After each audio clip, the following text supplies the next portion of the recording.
Disclaimer: the views and opinions expressed in this talk show are those of the individuals appearing on the show and do not necessarily reflect the views of the Investigator TV.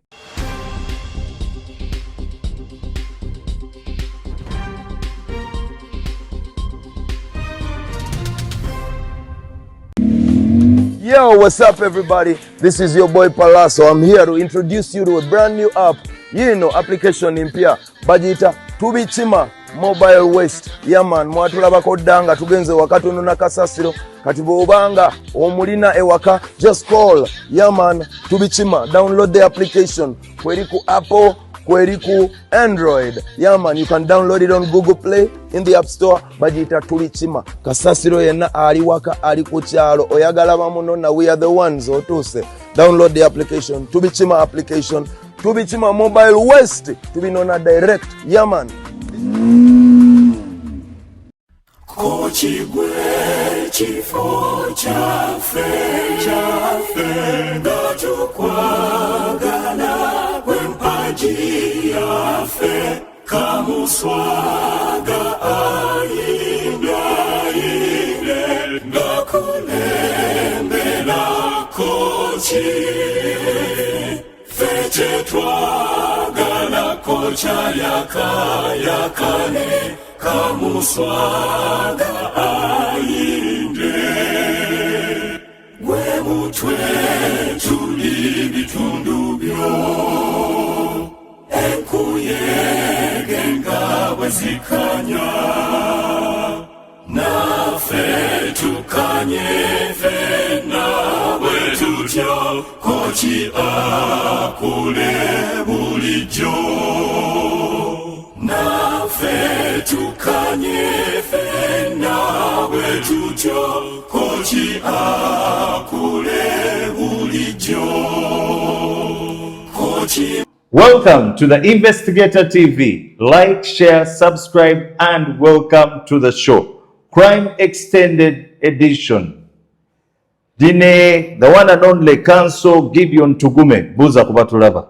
Abatulaba abalungi mbalamusiza bassebo ne banyabo musibye mutya mwasuze mutya bangambye nti abantu mbabuuze nina mwanyi naze Martha agamba abuuza ku bantu yadde embeereri bwetu naye babuuzeeko nina ne mwanyi naze Judith Matovu naye n'agamba nti abantu babuuzeeko kati njagala kubabuuzaako ntandikira ku mmwe mwanyi naze Judith Matovu mwanyi naze Martha ne famire mwenna mbaagala nnyo mwanyi naze Rakeri USA gy'oli webale kubaayo muganda wange baaba Martin Lutaro awe Canada ombuzeeko nnyo naye kimanyi oli bize simanyi banyinaffe baatereera naye bonna bandabire n'omukyala awamu ne muwala waffe amwe ne muganda waffe Dr. Lutaro South Africa nti muli mutya mwebale kubaayo tulina baganda baffe baabo wano bagenda bali eyo mu USA abomu bali Canada muganda ffe Katongoro mutongole yatongola abatongole oli otya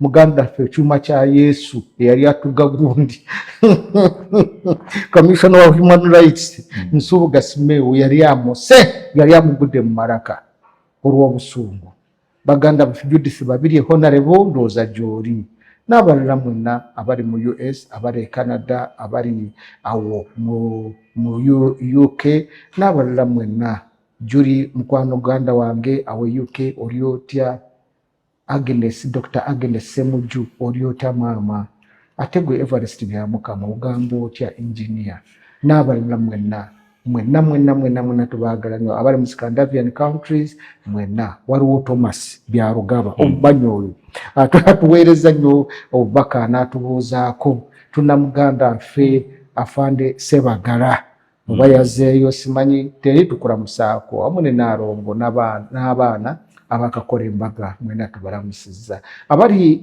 mu Australia muganda ffe Rutu Mukasa ne Babula n'abalala mwenna tubaagala nnyo abali mu Russia tubaagala abali awo mu India abali mu China mwenna ni hao so twagala kubaagaliza ekiseera ekirungi nti mwebale kubanga gye muli mwebale kubanga mutulaba abalya emmere ya yaya mweyongera okugirya kubanga emmere ate eyongedde okuwooma bannange mujje tugirye abayalya ku kyennyanja luli bayinza okubuulira kinyanja kyawooma oluwooma kikola supu kyo kyekolera supu waakyo tirako ku matooke banoolirako kamwogo banoolirako ekirala mwebali bannange kulya mweyongere okulya muwagwava ebweru jangu tutuukirire wano sobole okuba nga tulya ffenna tukyasabira muzeeyi waffe Kanoni Ndawula Stanley twagala kukusabira ojja kuba bulungi gy'oli ndowooza yatwaliddwa ekiruddu yagiddwayo e Mengo mu ddwaliro ly'obukristaayo twesiga tirinaabaako kye lutukolera lyatusuula obukristaayo tebukyalina kye buyamba n'obugenda mu ssomero ly'obukristaayo erisinga ssente omukristaayo osasula zisinga ez'omusiraamu n'ez'omukatuliki mu masomero g'obukristaayo so tekigasa okuba ng'olina pulojekiti y'obukristaayo gy'oteekamu ssente naye byonna mukama bw'alikomawo yalisalawo ekyokukola so muzeeyi tukusabira taata Kanoni mukama akugumye akujanjabe akoze engulu era twakitegeddeko nti otandise okudda engulu amiina amiina amiina abaana mwenna tubasabira mugume mukama abawe ssente musobole okusasula bills ez'eddwaliro nga bwe musasula eyo ate n'eno naffe tubeera bubi ate ne mukusonda so sirina kyakugamba ndugu Stanley nawe nkusabira mu mbeera gy'olimu ndaba olina stress ez'amaanyi olwa taata n'ebintu ebirala byonna nkusabira obiyitemu naawe jako muganda wange David Waluluka nkusabira muganda wange era nkwebaza maama abeere bulungi osobole okuba nga otereera n'olwaleero luli kuddukaduka maama yalwadde oba wakatuula ate biki ebyo byonna byonna mukama abimanyi naawe Gilbert Ian ali ku kamera njagala nawe okusabira mwana wa kitange mukama kuwa omusi akwongera amaanyi akwongera amagezi akuwa obuwangazi ofune n'omukyalo okola amaka Juma Kenzi n'abaana nakyo byonna Juma Kenzi gwe tusabira abaana bonna babeere bulungi ate Gaza Gaza naye Gaza alina omukyalo Gaza nange David Waluluka 24/7 like an AK-47 time tells tales. Welcome to the Crime Extended Edition. Council Gideon tugende ku mukyala ayitibwa Geraldine Sally, lady once pitted as one of the best permanent secretaries mu Uganda. Birungi si birungi ebibe, the Anti-Corruption Court Division of the High Court in Kampala has scheduled the trial for former Trade Ministry Permanent Secretary Geraldine Sally and 5 co-accused for September 9th, 10th, 15th, 17th and 24th, 2026. The dates were set by Justice Jane Aukuo Kajuga after the Constitutional Court cleared a major legal hurdle that had stalled the case. The court directed the prosecution to finalize the disclosure of evidence to the defense lawyers by late June 2026. Sally, along with members of parliament who include Michael Mawanda, Ignatius Wamakuyu, Paul Akamba, lawyer Julius Kiria, and principal cooperative officer Leonard Kavundira, are facing charges of alleged mismanagement, conspiracy to defraud, and theft of 3.8 billion in government cooperative compensation.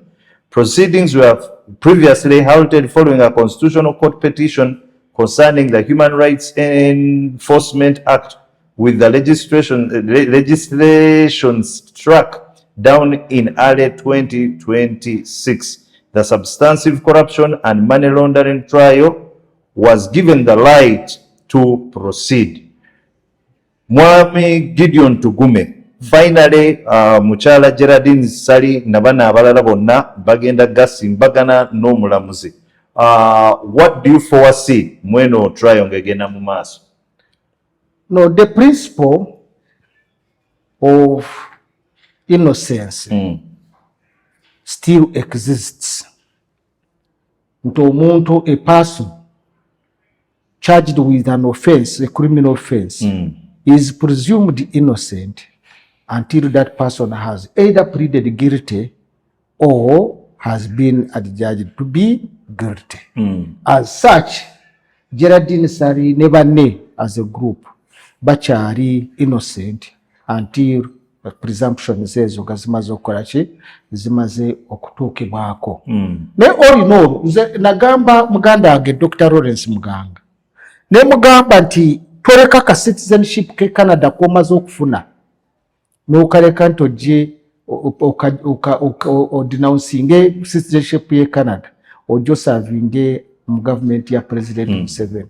Anytime you face challenges. Omukyala Geraldine Sari yali akola UK, yali mu UK for a long time. Era kyensuubira yinza okuba yalina obutuuze bwa UK nga mukyala w'amaanyi. Ne bamulimbalimba ne bamuleeta wa ne bamuleeta mu NSSF. Bwe yatuuka mu NSSF ne bagimulemesa.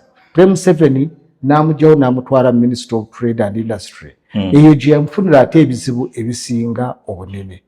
Bw'obanga olina aka citizenship ak'eggwanga eddala nga Mukama yakutaasa n'akujja mu manyo g'empisi wano Uganda n'abaako waakusuula ka citizenship ako kanyweze beera nako beere Canada beera wano naye ekiseera essaawa yo namanya nti oddawa odda Canada otherwise bajja kukuleeta wano nga kali okalese ojje wano obonaabona until further notice.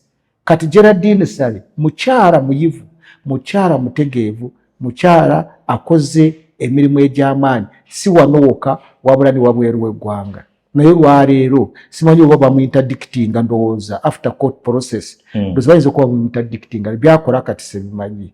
So her expertise and everything she was doing are rendered useless because of the way how Uganda is taking up issues. Nga tebana bakola kino bamala kuswasa omukyala oyo bamuwalaawala ne bamutambuza n'ebigere nga bagenda omutwala. So nga bandibadde bamusamoninga n'agenda n'arecording statement ne basobola okuba nga bamucharginga naye ebyo byonna byonna tebyaliwo. The way she was arrested was not professional. Naye mu ebyo byonna byonna n'apetitioninga I think constitutional court naye ne mbaliriza nga ate bamukiriyalinze okugenda mu high court. So high court I think has begun. Is it begun or begun? Ebigambo bimutera okwogera. It begun. There is a time lawyer weyawandika ekintu ganze manye ekigambo kinagamba will be held naye nemdaba ye agambye holding kati ne mugamba no okoze ensobi wano naseka naye kakati ekigambo begun and begun begun I think is a past tense it begun and then this one it has begun maybe but the two can interchangeably be used. So the circumnavigation of the issues surrounding Geraldine Sari's court and issues and what is a normal Ugandan way of doing things which is not clear. Bayinza okutuuka okukiseera ekyokumukiryalinga ng'emyaka giyiseeko nga 10 then ne bamusasula naye nga sente z'omuwoomusolo zigendedde bwereere ng'oluusi ne prostitution gye baamuteekako nga definitely terina bujulizi bukola ki bumala. So as such nze Geraldine Sari sirina buzibu naye kubanga abantu bangi ababadde batwaliddwa mu kooti ne bikoma eyo. Mulimu executive director wa Kampala yali executive director bamuyita Kisaka eddala sirijjukira bulungi naye omukyala Kisaka bamwachuzinga nti she neglected or killed the people of Kitezi by negligence. Uyu musango gw'amaanyi naye kasooka nga apiyaringa ekasanga tewaffe mu kooti taddangayo. Simanyi omusango oba gwakomawa oba gwakoma si yeka baleeta abantu bangi be bakyajinga musango gw'amabaati okuba amabaati ate nga evidence weeri naye abamu tebagenda na ku police ku recording statements olwaliro they are walking free naye bamaliriza nga basibye nandutu omuwejjere. Defense lawyer owa mukyala Geraldine Sali Busurwa counsel Joel Isabire during brief gyawadde kooti ate yaleseemu ensonga endala eraganga trial eyinza obutakomensinga during those set dates by saying that Mrs. Geraldine Sali is due for knee operation overseas in August and she will need time to recuperate. Have they cleared her to move outside Uganda? That is an issue. is she possessing the passport, or the passport was removed from her? You know, there are many issues. Secondly, don't beat around the bush. Let the trial go on so that you can conclude this matter for one and for all. Don't wait, you know, to say you're going for operation outside the country. You are prolonging a situation for yourself. Unless if you know that probably maybe the case might not be in your favor. And so you're trying to delay so that you can have an excuse of maybe using another method. Maybe like a pardon from the president or the rest of the staff. So me, I would suggest that my sister, Geraldine Sari, agrees to face the charges, to face the dates of prosecution so that she can be able to defend herself in the case that is before the judge. Otherwise, ojja kwetooloola at the end of the day, era ojja kufacinga challenges bwezityo. So twagala kugamba maama nti guma ofecinge charges ezo, then ebirala bya bikola luvannyuma. You will do other things later. Nekiraba nange ekigambo ky'obubbi nakyo kyayitirira mu ministry eyo basente okukamala. Oyo omukulu Mawanda akukuta ne General Muhoozi, embeera ze mu bya ssente, alina omukono omuwanvu mu bya ssente, ayagala nnyo okutoga okimanyi, n'ogenda n'okwata ku kintu kye batadde awo yadde si kikyo n'obeeraawo. Abaana edda yalabanga nga bafumbye ennyama, akaana ne katunula eno neno ne kalanga tebakalaba, ne kakwata mu sepiki yadde mulimu supa ayokya, ne kajjamu ekifi ky'ennyama. Kabaka kitwala nga kalowooza kagize kalukamba akabwa ne kakikwata ne kaduka nakyo. Kamala okudduka n'ekifi abaana ago bagumbi, maama n'akimanya nti kakutte mu sepiki, embooko n'ekaaba. So kyekimu kati Mawanda atoga, aganya ebintu by'okutoga. Era bagenda juzi okugenda okugira ng'alina ewuwe 162 billion esente zibasanga alina. Neno okutuusa kati ansaringanga yazijjawa zaje zitya. Akukuta ne General Muhoozi gwali naye yamuprotectinga. So mwebyo abantu bayitiridde okubba sente z'omusolo nga bo bazikozesa kukola ebyabwe, naye ng'ate eggwanga liri mu kubonaabona. Cooperatives ezo zaali zisobola okuyamba omuntu wa bulijjo okubaako watuuka. Mulimu omuntu kati eyafa obulwadde nga bwa miliyoni emu nga tosobola kugifuna olw'okuba nti abakungu abo beekobaana ne batwala sente ezo. Nze sibasalira musango nti omusango bagulina naye nga sente zo zaaliibwa. The truth is that somebody among them yatwala sente ezo, and which is very unfortunate.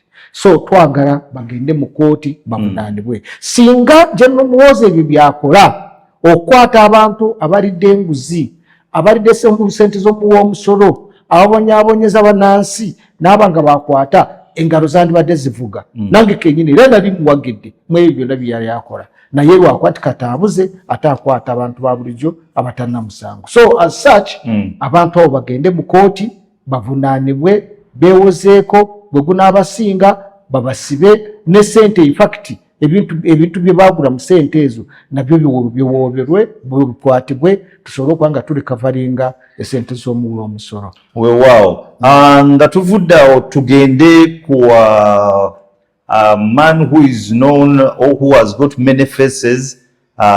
He is a journalist, he is a private photographer, official photographer, or Robert Kyagulanyi for quite some time. He was also tagged on to Entrasia, former IGP of Police General Kale Kaihura, and now he is an activist wano mu Uganda nga atera okubeera affiliated with Ugandans on X gwe bayita Andrew Atumanya. Reports indicate that Uganda's political opposition has raised the alarm over a fresh wave state-sponsored lawlessness following the daytime abduction of political activist Andrew Natumanya, popularly known as Ninye Tabz, from Kamocha, a known stronghold of NUP. According to top officials, the prominent photojournalist and anti-corruption whistleblower was violently intercepted and whisked away by armed operatives in a notorious Toyota Hiace minibus, popularly known as the drone. The Secretary General of NUP, David Louis Wongoya, then posted, we have just been informed of the abduction of Ninye Tabz from Kamocha a short while ago. He has been whisked away in a drone. Hot off the heels bwobanga owulira issue ya Ninye Tabz, wali tubaddewo ne Council Elias Lukwago, who was also taken away in a drone but later arraigned in courts of law. What could be the fate of Andrew Natumanya aka Ninye Tabz? Oba lwaki security has taken interest in this person? Yomu ku bantu ababadde bakayana ne kati now Minister of State owa local government, the one and only Justine Namere. Ekigambo kya abduction kyatandika ddala lwakuba nti abantu abakulu baali tebannakwatibwa nga kizibu nnyo omuntu okuvayo n'agamba nti abduction weeri. Nakugambye nti abantu kumpa bawera 10 n'omusulo bali mu makomera ag'enjawulo tebagenda mu kooti. Naye nga abo bonna bonna abali mu mbeera eyo abali mu kubonaabona okwenkanidde awo bonna tewali yaza musango ogutegeerekeka. Baabakwata mbeera etategereka ne babateeka mu drone. Ezo drone ezo ne babatwala. Simanyi lwaki bakozesa drone apart from the other vehicles. Mu biseera by'obote waliwo bagamba nga pandagaali yali loole ng'olinnya gye bayita Leyland ezo ze baalinyanga ne babatwala gye babatutte ne babakolako ebyandyoni bye baagala. Mu biseera by'obote baabikolanga babeeranga ba youth, UPC youth be bakolanga ebintu ebyo. Era ewaffe twalinayo abasajja ab'amaanyi ewaffe Ntungamu. Waliyo omusajja bamuyitanga Kagurusi, ne wabeerayo n'omusajja omulala, baali bangi nga bali awo bonna nga bakola ebintu by'ebyo. So twagala okugamba bannansi nti we tutuuse mu kiseera kino tutuuse ekiseera ekyokuba nga tulina okwerwanako ffenna, ng'ogyeko okugamba nti gundi wa FDC, gundi waki, gundi wa NUP, gundi waki, tutandike okwerwanako okulanga tuyamba bannaffe tuleme okudda mu mbeera ebaddewo mu matwale mu biseera by'abapresidents abalala. Ekigambo ky'okuwamba abantu kisuse kigenze wala. Mulimu abawambiddwa oba abawambibwa ne batamanyika nti babawambye kuva eyo mu byalo abantu babula.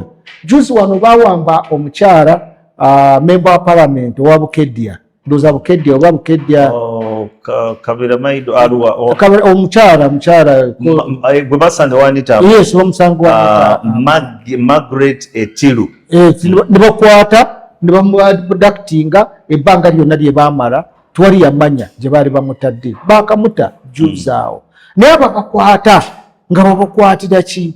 Omuntu bw'omukwata lwaki tomutwala mu kooti? Lwaki omutwala n'omukweka eyo n'omukolako by'ayagala n'omala ate n'omuleeta n'omusuula ku poliisi? Ekyo si bwe kyandibadde era bwe kirina okubeera. Olwaleero kati Anita Among ajja ayinza okuvaayo enkya n'okugamba nti bankwata ne bantwala mu safe house gye mbadde. Wano tetumanyi gy'ali. Ng'abalongo bali bokka ne musajja atumagugu ng'ali awo yeemamaaza tasobola na kwogera. So mu mbeera kati gye tulimu mbi nnyo ey'okukwata abantu.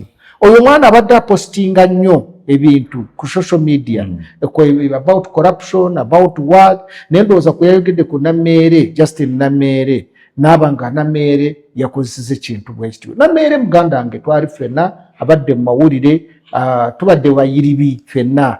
Mukyala muyivu, is a lawyer by profession. Tumusaba buli ky'anaakola kyonna akikole nga minisita, so takikola ng'omuyiribi okulwanyisa banne. It's not good at all. Ekyo njagala kukugamba mukyala Nammeere, nze ng'omuntu nkuliramu essuubi nti ojja kukola bulungi mu local government kubanga you are a strong woman, you tell the truth and you are very eloquent in whichever you do. Naye problemu yo ejja kubeera enkyamu bw'onooba ng'otandise okugoberera abo abakwogeddeko n'otandika okugamba nti babakwate bababducting, ojja kuba tolina njawulo ne mukamawo General Muhoozi Kainerugaba. Eyo gurupu bw'onoogenda mu gurupu eyo ya PLU ey'okugamba nti mwe mwateekebwawo okubanga musalawo okutulugunya abantu bannansi, ojja kusanga obuzibu. Oli mwana wa minisita taatawo takolanga nsobe ezo tomuwulirangako nti yalagidde bakwate gundi oba yalagidde bakole bwe bati. So bwekibanga bwekityo bwe wakikoze tukusaba retract such kind of statement ate olagire omwana oyo bamute agenda kola ebibye mukirize okuboogerako. You are public servants. Don't you think it's too early for 1-0 on Justin Namere nga ninye Tabz abadde releasing more information that is related to corruption ku X mbwera it might be one of the reasons why he was taken away? No, kati corruption actually Prime 7 yagamba mu kisanja kino this term which is of no sleep ntufena tulwanyise corruption. So sandisuubidde muntu yenna kukwatibwa olw'okulwanyisa corruption. Naye nsuubira baminisita abamu abataagala kwogerwako kisoboka okulagira ne bagamba gonde mumukwate nga bakozesa obuyinza bwabwe. Muleme okukozesa obuyinza bwabwe obubaweereddwa kubanga obuyinza obubaweereddwa bwakusaavinga bannayuganda okubakolera ebyo bye balina okukolerwa. Naye kati bwe mutandika okukola ebintu ebyo ojja kusanga nga Uganda eze mabega nnyo. Ekintu ky'okukwata abantu, ekintu ky'okutulugunya abantu, ekintu ky'okubuzaawo abantu, ekintu ky'okukwata abantu nga tebagenze mu kooti, arbitrary arrest, detention without trial, abduction, among others are very serious offences ezisobola okubagulwako nga gavumenti eno either ewuumudde nga gavumenti oba ng'egiddwako. Kubanga byonna bisoboka. Twagala mukole ebintu ebinaababeeza n'abantu bannammwe nga gavumenti ekyuse kubanga yejja kukyuka. Nobwekyuka nga ekyukira muli munda nga olwo pulezidenti omulala ng'avuddemu NRM nkulayira tayinza kukkiriza bintu bino ebigenda mu maaso. Ajja kwagala okuleeta reforms and at the end of bring reforms it might catch up with you. Tobeera mwabo abagenda okukwatibwa mu ngeri eyo olw'okuba kati olwaliro osaavinga. Be easy. Work with Ugandans. Ugandans are your people. Constitution ebawa mandate okugamba nti balina okudemandinga ebyo bye baagala. As Ugandans, totulugunya. Leka abantu batulugunyizibwe ebyo balina okubatulugunya bo ng'abantu. Enjala ebatulugunye, obwavu batulugunye, embeera ey'okusomesa abaana batulugunye n'ebintu ebirala. Naye gwe tojja directly kutandika kutulugunya abantu. Kikyamu. Nalabye full figure nga avuma Justin Namere. Ndaba ng'ebintu ebimu si birungi. Ne social media nate tulina okwekyekinga. Bwange kisooka oli minisita kati takyali muntu wa bulijjo. Toyinza kuddawo n'otandika kumwogerera ebigambo byonna full figure ng'afulumya. Full figure muyambi wa president ku nsonga ndowooza beza Kampala beza ki. President bw'akuwa omukisa n'akuwaako akalimu k'akuwadde kuma ekitiibwa kya president, kuma ekitiibwa ky'eggwanga. Naye engeri gye beeyisaamu abantu abo nga bali mu mmotoka za gavumenti nga bali mu ofiisi za gavumenti kikwewuunyisa.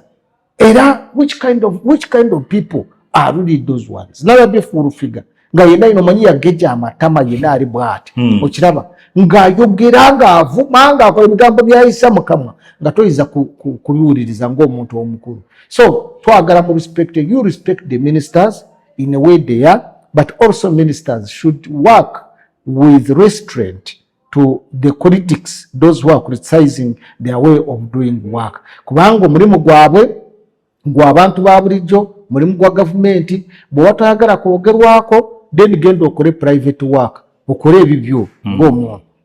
Naye bw'oba okola emirimu gya gavumenti tulina okwogerako ekyo ekituufu ekiriwo. Naye I still give respect to Namere, nkimanyi nti ajja kukola bulungi ye ne mune Baram, we have trust in them. Ate n'ekirala nsuubira ono mwana eyakwatiddwa bw'aba nga yakwatiddwa ku bigambo ebyo ateebwe. Sinaye ye yekka, twagala bonna abakwatibwa ku by'obufuzi okutandikira kuba Ed Mutwe, Olivia Narutaaya, Waiswa Mufumbiro n'abalala bonna abali mu makomera g'enjawulo nga bakwatibwa olw'okuba baali bawagira Robert Kyagulanyi Ssentamu bateebwe. Kubanga kati bwe tutuuse tugenda kwekunga ffenna tubeere mabega wa Robert Kyagulanyi Ssentamu olwedde alina miliyoni 3 ez'abantu. Tuleete obuwagizi bwa Dr. Chiza Besigye, tuleete obuwagizi bwa Anita Among, tuleete obuwagizi bwa bwa road mayor Elias Lukwago n'abalala abawejjere abandyagadde okukyusa obukulembeze bw'eggwanga lino tulabe nti eggwanga lino tukyusa obukulembeze mu mirembe. We can peacefully demonstrate under Article 29D. We demonstrate and we sit somewhere and we tell the president to resign together with his son. Si mu mbeera mbi. Si mu mbeera mbi. Mulimu abantu betugenda okusonyiwa aba first family kubanga abatabadde mu bintu bino. Maama Janet Kataha Museveni obadde mulungi. Abaana bo bonna abawala babadde balungi. Bakyali balungi. Tetuna buzibu nabo. General Sale tetuna buzibu naye. Omusajja aliawo naye aliawo akola bibye teyenyigira nnyo mu kutulugunya abantu. Era tugenda kukiwulira. Abo tugenda basonyiwa. Naye abasigadde they will have to face the law. Whether now or tomorrow. Bamwe bayinza okulowooza nti President Museveni yadde bamwongedde emyaka 5 aweze emyaka 45 nti agenda kufuga mpaka emyaka 10. No. The man will have to retire or will die. By God's grace, it is God who knows where he will stop. Na ite means akubeerawo nembeerawo nga muri kuba President Museveni yekagwe mwekwese mu mauchi gwekwese mu biwawaatire. President Museveni ajja kuvaako bw'anaaba avuddeko as a must mujja kufeesinga amateeka. Si mu mbeera mbi in good faith. So mweyise bulungi. You try to behave well. Tekina kye kikujjako okubehavinga bulungi. Okubuuza ku bantu okwebaza abantu abakukoledde ebirungi okukolera abantu bye beetaaga twagala abali mu ntobazi mu bajemu twagala ababbe ebintu by'abantu abatwala amataka g'abantu mu bagobe twagala ababbi ababba sente z'omusolo mu bakwate twagala abantu abakolagadde bengalye mu nguudo mu bakwatibwe bye twagala. Those are the things that the country needs. Bantu bafune amazzi amayonjo, abantu bafune ttaala either sola oba amasanyalaze, abantu bafune entambula ennungi, ebiguudo byonna bikolebwe, abantu bafune ebyenjigiriza ebirungi, abantu bafune obuweereza obw'ebyobulamu obulungi ng'eddagala mweriri mu ddwaliro. Kwegamba eggwanga linyumire buli omu. Tugenda kufuna amafuta gagenda kujja. Sente z'amafuta tetwagala muzezze mutandike buli kimu kyonna okukyeza. Olunaku lwajjo mu palamenti babadde baleese etteeka ery'okwewola nenge bagamba nti endagaano ezo z'okwewola yabaddemu pages 300 pages. Kati nakitegeeza nti n'omumemba wa palamenti ayinza kukisoma within a day n'akimala.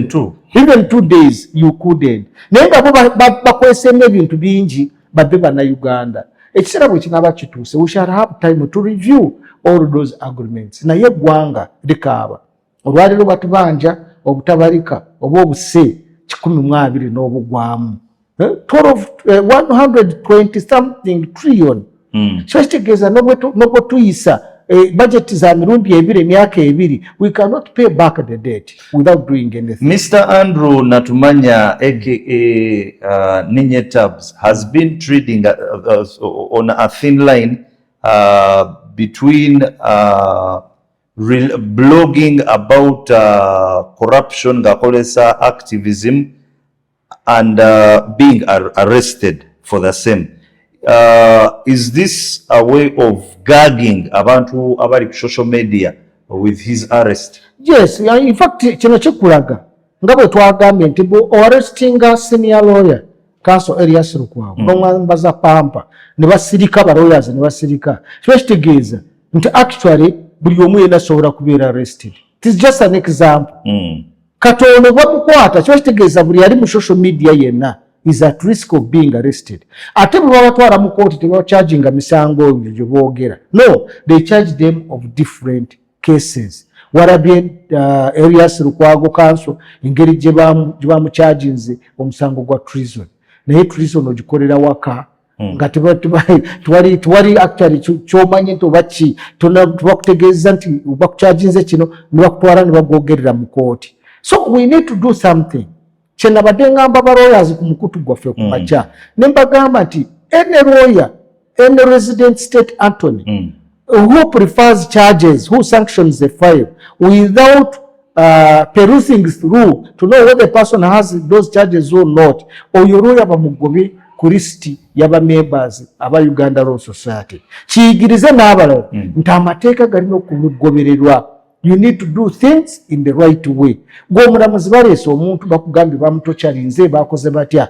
Why do you send that person ku remand ng'omanyi nti rights ze zamaze okubeera violated? Mwebyo byonna byonna kitwagala okukola because a resident state attorney is a lawyer. A magistrate or a judge is a lawyer. Lwaki mwe abali ba members ba Uganda Law Society muleka ba lawyers ba members baffe okukola ebyandyoni ate nga ffe tulina okuba nga tulwanira eddembe ly'abantu banaffe? It is an issue. Yes. Talking about the law, Yes. Ku incidents eyabaddewo eya Council Erias Lukwago, most of whom you people in the practice call or term as a senior lawyer, there have been calls by the Kenyan Law Society and the Uganda Law Society to call for industrial action against what transpired mu mbeera ya Erias Lukwago. Era nga nina kopi y'ebbaluwa okuva mu Uganda Law Society ng'egamba nti last year upon assuming office, the Uganda Law Society warned you of the urgent need to stop the abuse of prosecution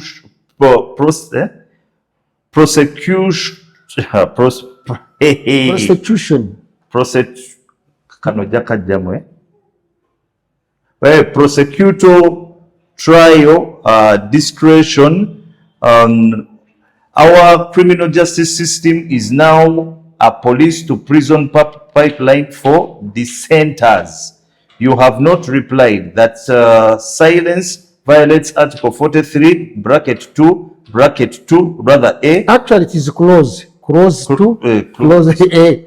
You are teaching me the law. Yeah, the moment there are these clauses, it is a clause, not a bracket. Okay, so in international fair trial norms and the independence of the legal profession, we put you and your office on formal notice that 1. We shall vigorously oppose these charges in court through all available procedural and constitutional avenues, including applications to declare them an abuse of process, violations of fair trial rights under Article 28, and unconstitutional political persecution. 2. We shall take the struggle to the streets. The legal profession, in coordination with other pro-democracy forces, shall picket the DPP's offices every single day, commencing immediately and without interruption until these charges are unconditionally withdrawn. 3. Failure to withdraw the charges will be viewed as complicity in the ongoing assault on the independence of the bar, the judiciary, and the rule of law itself.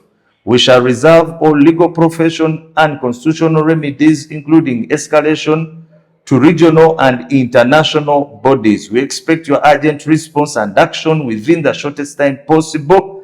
The eyes of the nation and international community are on the DPP's office. Signed, yours faithfully, Isaac Semakade, President, copied to Chief Justice of Uganda, the Attorney General, Human Rights Commission, East African Law Society, Commonwealth Lawyers Association, Pan-African Lawyers Union, International Bar Association, relevant international and regional human rights bodies.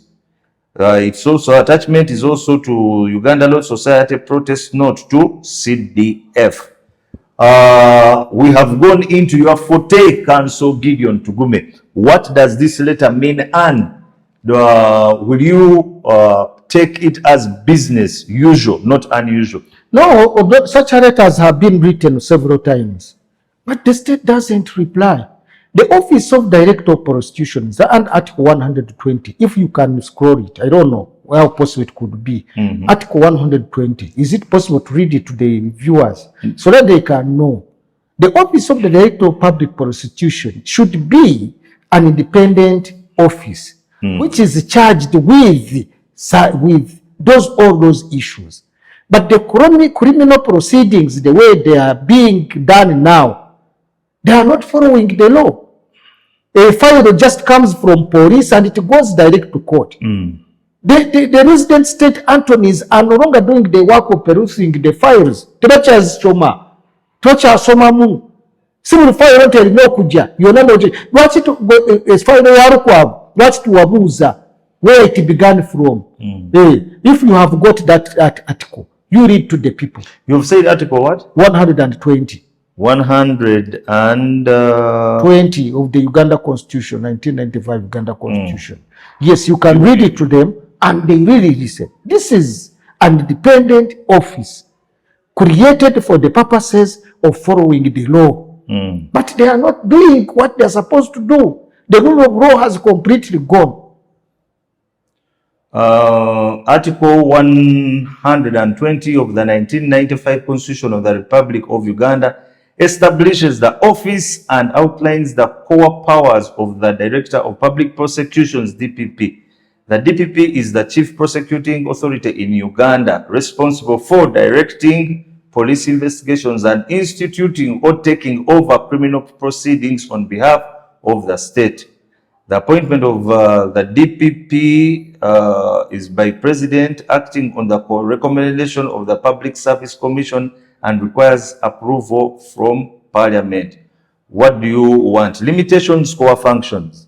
No, we wanted the functions. The core functions of the DPP are direct the police to investigate any information regarding criminal offences, institute criminal proceedings against any person or authority in court except a court martial, take over and continue any criminal proceedings instituted by any other person or authority, discontinue, close, terminate any criminal proceedings at any point before judgment is delivered. Even if you stop there, nti DPP office ya DPP erina obuyinza okuyimiriza omusango gwonna kagubeera ogufaanana gutya nga tegunnatuuka ku judgment.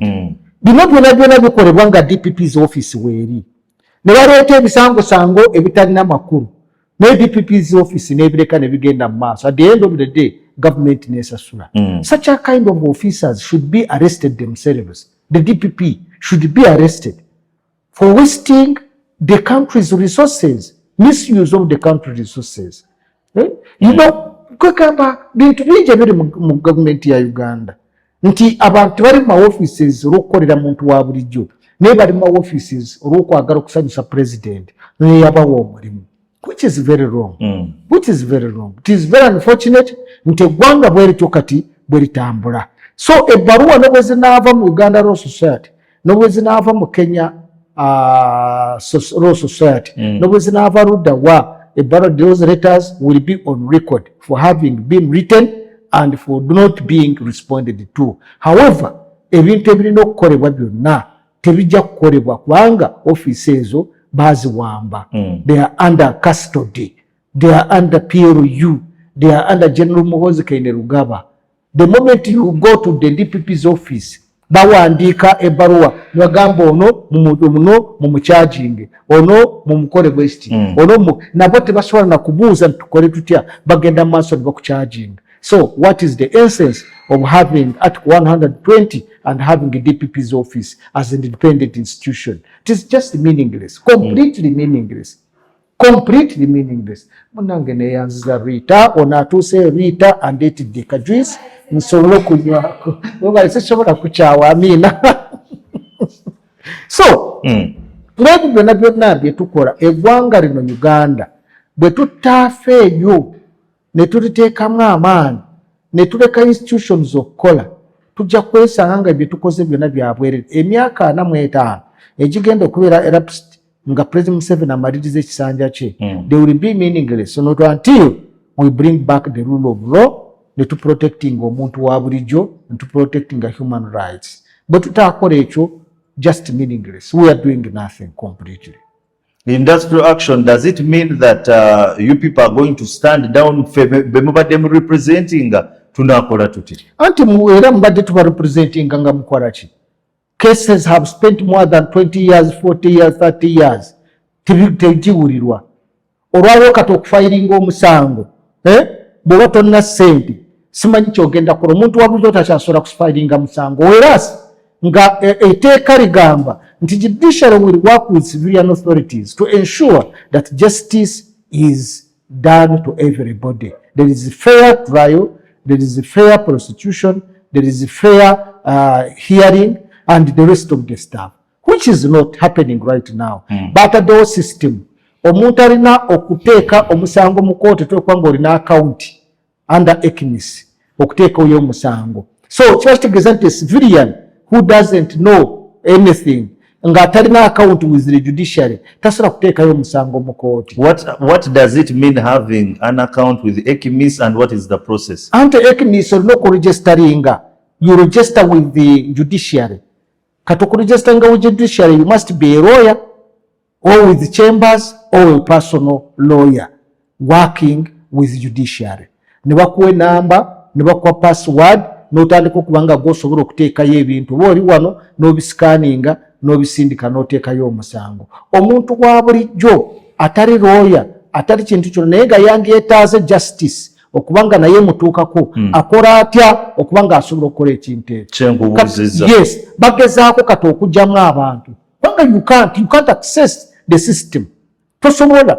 Nze bwe mba nataddeyo omusango tosobola gwekugumanya ate gwe nennyini musango nti osobola n'ogunzijjako n'oguwa omuntu omulala bwe mba sikoze bulungi kubanga everything is within my ECMIS account. So abantu ba bulijjo babajje mu system ya judiciary kati bakola byabwe, they are doing their own. Omuntu ataasoma, omuntu atamanyi kigenda maaso naye nga yandiyagadde obuweereza mu kooti tokyasobola kubufuna. Etteeka lyafuluma nti buli muntu yenna akozese ECMIS. Naye nga generally bantu bameka abamanyi okukozesa kompyuta ye network zeruludawa lunagenda era kaayi. There was no network at all to file a matter, to file a case. Kati weebuuza omuntu wa bulijjo ali eyo. Kyova olaba cases of mob justice have increased kubanga abantu they don't have option. Tanda bwagenda mu kooti ne mu kooti nobwagenda tagenda kufuna justice anonya sente kuwa lawyer naye kwegamba namukola byayagala. At the end of the day abantu kati emisango bagyekolerako. Bwobanga wabbye bokukwata bakutirawo. Bwobanga wakoze bwebiti bewakola. So you see the increasing mob justice where many people have lost their lives because of the system of governance, the system of judiciary, which is eliminating the poor, the vulnerable persons and uneducated person. Etteeka likugamba nti omuntu ataasoma buli kyonookola kyonna waliwo etteeka erina olina okubanga okola gye bayita certification okulaga nti omuntu ono namunyonnyola mu lulimi lwategeera under Illiterate Persons Act. Illiterate Persons Act weeri protecting omuntu ataasoma era osobola oyinza okuginonyaawo nogiraba illiterate. It starts with the I. Illiterate Persons Act. The only gift that I believe in is that I can still manage to type in English. Bw'oba ogifunye njagala ogisomereko abantu in brief. Egamba ki? What does it say? Most of the abantu abataasoma balina etteeka eriba protectinga. Naye it is not being put in place. N'abaana abagamba nti okufayiringa omusango olina okugenda ku ECMIS bakikola mu bukyamu kubanga abantu abataasoma bo bagenda batya. And there are many in Uganda. Uganda's Illiterate Protection Act, clause chapter 288 is a colonial era law designed to safeguard individuals who cannot read and understand the language of a document. It dictates strict legal formalities for contracts and agreements to prevent exploitation, fraud, and coercion. The key provisions, definition of an illiterate under the Illiterates Protection Act. An illiterate is anyone unable to read or understand the script stroke language in which a document is written. Definitely. Or printed. Then signature requirements. No person may write an illiterate person's name by way of signature unless the illiterate has first appended their mark. Yes. E.g. thumbprint. Then witness obligations. The writer must clearly write their own true full name and address as a witness on the document. Then declaration. The writer's signature implies a statement that they wrote the illiterate's name after the mark was made. Yes. Acted under the illiterate's instructions and read over and explained the document to them. Yes. You must, a document must be explained to the illiterates. Naye wano bakikola. They don't. Buli kimu kyonna kibakora kikola mu luzungu. MTN and Airtel balina messages ze basindika. Ne bwe bagenda kuwola sente omuntu ne yeewola akasente nga tebakozesezza eyo mu illiterate person to first consent to those messages. It is illegal. Naye mu Uganda kati ani gw'ogamba abantu abataasoma. Omanyi omuntu ataasoma si oyo ataasoma nako. No, oyinza kuba wasoma naye nga you cannot interpret a document. Tekitegeeza. Ne bw'oba wasomako naye nga you cannot interpret a document tewasoma. So ero erina okuprotectinga. Kati bona babivaako. Ffenna abatategeera teeka engeri gye litambula. Yes. We are illiterate. You are illiterate and you have a law that protects you. Kwegamba oyaawo tobitegeera omuntu alese Tabz kurankamu kuronkomu you know kitegeera byayogera bitobitegeera. Kati gwe n'ogenda mu maaso n'ogamba yes council bid has stopped. Naye byayogeddwa obitegedde. Is representing a client in court. Naye byayogera client wabitegeera. Those are the issues. That law protects a person or any person nga tategeera biki ebigenda mu maaso onokubanga wamunyonyodde nga buli kimu asobola okuba nga akitegeera. Olwaliro kati okuteekayo omusango tebafaayo. Gwe lawyer gw'olina okuteekayo naye etteeka likugamba such a person must put even the thumb on the document. Ogenda okuwandiikako erinnya lye ng'ataddeko okolera kye bayita certification. This is certified that I, Gideon Tugume, a lawyer by profession, has explained very well to my client in both English and the language of that person that the no sign now no kolachi no signing, which is not being done. My agreement zonna ezalooni zizemufuna mu banka ezalooni zizemufuna woka tewali kintu ekyo tekiriimu, and you can challenge those agreements in courts of law n'owangula omusango. Naye kati olwaleero buli kimu kyonna kigenda mu maaso. Bannayuganda bali mu kubabba, tomanyi manerenda kyawandiise, tomanyi kyakoze ki, without quoting that law. Abantu bannayuganda bali mu kukola ki, bali mu kubibwa. Byonna bigenda mu maaso nga judiciary n'ebitongole ebirala ebiri mandated okuyamba abantu ba bulijjo nga bitunula biri awo bitunula. So tulina problem as a country. We need to reset the whole systems of government. Reset them. Netumanya executive bakola ki, nti ebeeramu president, ebeeramu baministers, ebeeramu baki, emirimu gyabwe gyegiriwa nti gyegino mukomawa tukomawa. Netugenda ku judiciary. Judiciary olina okukola ki, tulina okukola kino, tulina okukola kiri. Omuntu bw'aba akwatiddwa alina okubeera bw'ati tugimanye nti judiciary emirimu gyabyo ekomawa. Tugende mu parliament because there are three arms of government: the judiciary, parliament and executive. So right now toyinza kumanya isiga ki erikola ekintu, and those arms of government they are all each of them is independent from each other. Wabula they coordinate for the better running of government. Naye kakati olwaleero it is executive that has taken over everything. They are the ones appointing judges in their own favor for their benefit. They are the ones appointing the members of parliament for their own favor and their own benefit. So whichever those two arms do are in favor of the last arm of government, that is the executive. So tetulina systems ezitambula mu Uganda, tetulina systems. So for tukyalina a lot of crime nga buli muntu asobola okujja n'akwata byayagala najja n'akola ki. Torture is a crime. Actually torture is a very serious crime. Naye bakyagenda maaso n'okutocheringa banansi. Ebyo nabigenda maaso. Abduction is a crime. Now people are still being abducted. Confinement without trial, illegal detention, all those ones are crimes against humanity, and they are still being practiced in Uganda without due following the process of the law. So kati simanyi how many can stand to educate Ugandans, can stand to correct the errors. The only way is to remove the government by peaceful means, then you set up systems which can follow. Here you are. Yes. Talking about industrial action. The person who has written this letter, president of Uganda Law Society, Isaac Semakade, at the time when he had troubles which led him into what he's saying, exile or time away until any process of our conviction either it is stayed or they find a way legally around it. You didn't take any action against it. But why has it taken you to do the same? Because Councillor Elias Lukwago is in this situation.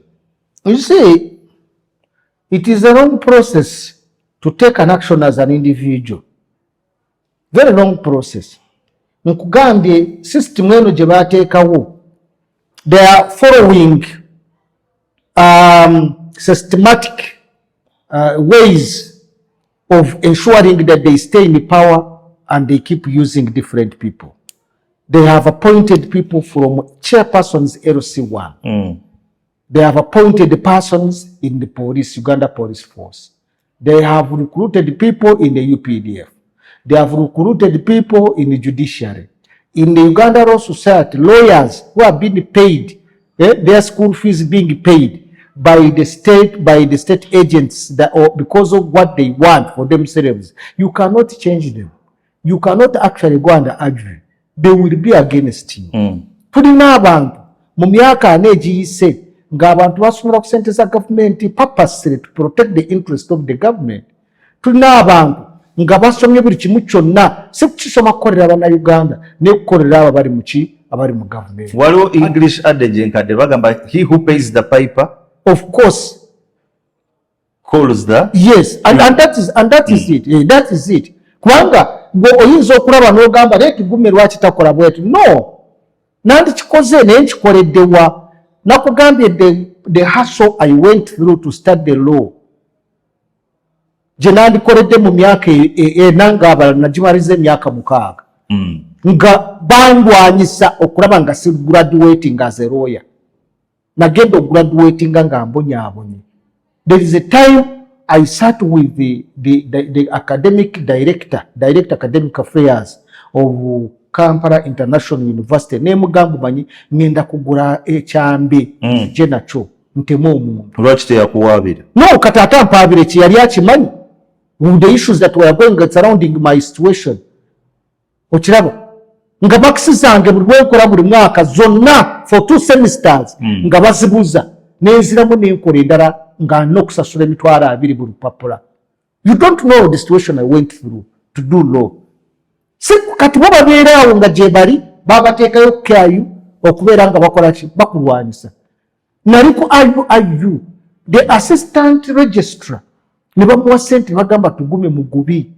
Najja nayimirira mu maaso gaga togenda kuyingira mu examination room. Ne mugamba lwaki? Naganze togenda kuyingira. Nangoba ku university omuntu omu bwati gyali bamuyita Somali. Right now genda obuuza so situation gye tugoyinga through siga kuba nti tetusobola kubaako kye tukola. Siga kuba nti tetulina amagezi gakola. Naye baateeka mu system abantu abakola ebintu byabwe nga balina kuba protectinga. They are at the level of chancellors, they are the ones running the universities, they are the ones running courts, they are the DPP's office, they are in the office of the DPP, they are doing everything as state attorneys, or in all the offices, they are there. Nga babateekamu protecting ate protecting n'abaana baabwe n'abazzukulu. They are actually planning now to create a monarchy. Yes, like what happened in France, where those people created the Bourbon monarchy. Even in Uganda here, you will soon hear either the Kaguta monarchy or the Hima Rwanda dynasty. It can happen. Or the Mwejere monarchy. I tell you, Garcia. Tell you. It can either be Kaguta or Museveni dynasty or Hima Rwanda dynasty. This includes people in Uganda, people in Kenya, people in South Sudan, people in Tanzania, people in Rwanda, in Burundi, and Eastern Congo. Nga abantu abo bw'ogenda okubakuŋŋaanya nga bangi nnyo nga basinga n'abanansi abali mu ggwanga bwe lityo nga bo balina okukola ebintu byabwe nga balina kingdom emu ewuliriza mu the sons or the grandsons of Kaguta or Museveni. It can happen. The creation of kingdoms, how to use it to be. Nga bitandika mpola mpola. There is no king of Buganda who has ever ruled for more than 40 years. Tali yo. Ono yasinze okufuga ebbanga eddene n'okukaddiwa nga kwali. So kyekitegeeza Prime Museveni actually is a king of a certain kingdom yet to be created. So ng'ogyeko Uganda as a country, Prime Museveni is leading a certain kingdom which is yet to be named. Either it will be named by his son or be named by his grandson. So nitugezako gamba, please don't allow that to happen. One for the road. Oyogedde ebigambo kwa law ne ekintu kyoyogedde kye bayita ekimis. What is ekimis? Ekimis jikugirawo njagala otubuulire. No, teekamu awo kubanga abantu balema okulowooza nti nze bijja mu ki teekamu it is electronic court case management information system. Definitely. And I simply wanted you to explain. Kati bateekawo system ey'okugamba nti buli muntu omusango gwonna guyise mu kompyuta tebikyali byakutwala ku gundi ne bakuyambako. Kyenvudde nkugamba nti omuntu atalina kompyuta, atalina scan ey'okusikaninga, atamanyi kiki, ataasoma, tosobola kufayiringa musango kati mu kooti. Tosobola. Nekyembuuza. Waliyo balooya abatamanyi kozesa kompyuta? Yes. In that case, what happened? Anti era byebyo. You can't do any work. An illiterate of a certain level or trying to represent an illiterate who needs they all become illiterates. And so the other law would protect. Some lawyers don't have computers. They don't have. Murumu lawyers abasoma ne bamaliriza mu myaka gy'ensanvu and they are still serving. Do you expect such a person to be still, to not be knowing how to use a computer and ekimis? No. And he is a good lawyer. Abamu kwaba basoma myaka egyo, basoma yanga myaka 2, myaka 3, ne batagendera ku LDC. Charity kyetaagisa. But they are senior lawyers and doing good work. Naye olinga abajjeemu. Yes, olinga abajjeemu. So there is a problem in the country. Crime Extended edition ku Investigator TV nga kubaddeko ku production Gilbert Ian Wamune Case Juma. Until next time, God bless you. Ekimis.